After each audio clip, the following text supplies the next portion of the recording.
इस पूरी बातचीत के सबसे इंटरेस्टिंग और शायद सबसे हटके हिस्से पर। ये लेख एक बड़ी कमाल की सलाह देता है कि हमें सिर्फ कामयाब लोगों से ही नहीं सीखना चाहिए, बल्कि उन लोगों से भी सीखना चाहिए जो नाकामयाब हुए। अब ये सवाल मन में आना तो लाजमी है ना, कि भाई जो इंसान खुद अपनी जिंदगी में फेल हो गया वो हमें क्या सिखाएगा। ये एक बहुत कॉमन सोच है, लेकिन यकीन मानिए यही सोच हमें सीखने के एक बहुत बड़े खजाने से दूर कर देती है। और इसका जवाब बहुत सिंपल लेकिन उतना ही गहरा है।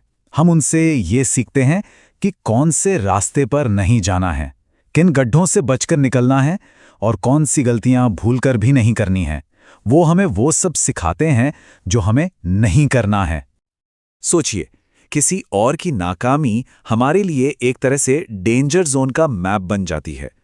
वो हमें उन छुपे हुए गड्ढों और खतरों के बारे में पहले ही बता देती है, जो शायद हमें अपनी आंखों से कभी दिखते ही नहीं। ये हमें बुरे ऑप्शंस को पहले ही लिस्ट से हटाने में मदद करती है, ताकि हमारा रास्ता ज्यादा क्लियर और सेफ हो। तो इन सारे आइडियाज को अगर हम एक साथ जोड़ दें तो हम अपनी लाइफ के डिसीजंस लेने के लिए एक नया फ्रेमवर्क बना सकते हैं। एक ऐसा तरीका जहां हम सिर्फ अपने ही तजुर्बे पर डिपेंड नहीं रहते, बल्कि दूसरों के ज्ञान के पूरे पूल का फायदा उठाते हैं। तो बॉटम लाइन ये है, जब हम दूसरों के एक्सपीरियंसेस को, चाहे वो सक्सेसफुल रहे हों या फेल, ध्यान से समझते हैं और उनसे सीखते हैं, तो हम खुद के लिए कहीं बेहतर और तेजी से फैसले ले पाते हैं। सीधी सी बात है, हम वो गलतियां करने से बच जाते हैं जिन्हें करने की हमें कोई जरूरत ही नहीं थी।